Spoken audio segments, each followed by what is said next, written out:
Haleluya. Nataka tukaondoe amri inayofadhili umaskini.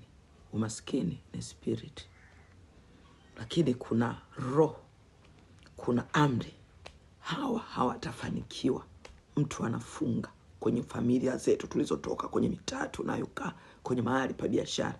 Yaani kuna limitation fulani umewekewa.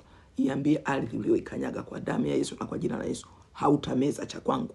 Hautafungua kinywa kumeza baraka zangu.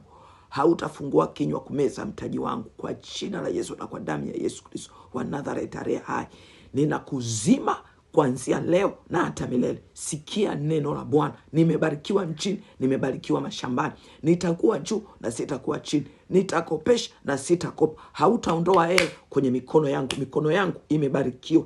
We mikono, utashika dolari, utashika faranga, utashika yeni, utashika euro kwa jina la Yesu na kwa damu ya Yesu. Nakataa kupishanishwa na fedha. Nakataa.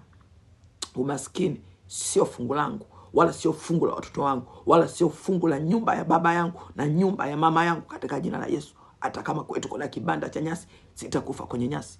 Kuna baskeli, sitakufa na baskeli, katika jina la Yesu. Unaweza ukatangaza katika ulimwengu wa roho. Lazima ulimwengu wa roho usikie na ulimwengu wa mwili na ulimwengu wa mwili usikie unavyokiri juu ya uweza wa jina la Yesu Kristo. Mwambie Baba, hii amri leo naibatilisha kwa mamlaka ya jina la Yesu. Ninaruhusu amri ya Kristo kwa umaskini wa Yesu tulifanywa kuwa matajiri. Sio maskini wewe, sio maskini wewe. Anasema mtamkumbuka Bwana Mungu wenu awapae nguvu ya kupata utajiri. Kumbe utajiri ndio asili yetu, ndio maisha yetu, my dear. Ndio maisha yetu. Haya ya umaskini sio ya kwetu. Mwambie Shetani, chukua maisha yako, nipe maisha yangu. Nenda kachukue kwa nguvu, nenda kadai kwa nguvu, kadai haki yako ya kutajirika.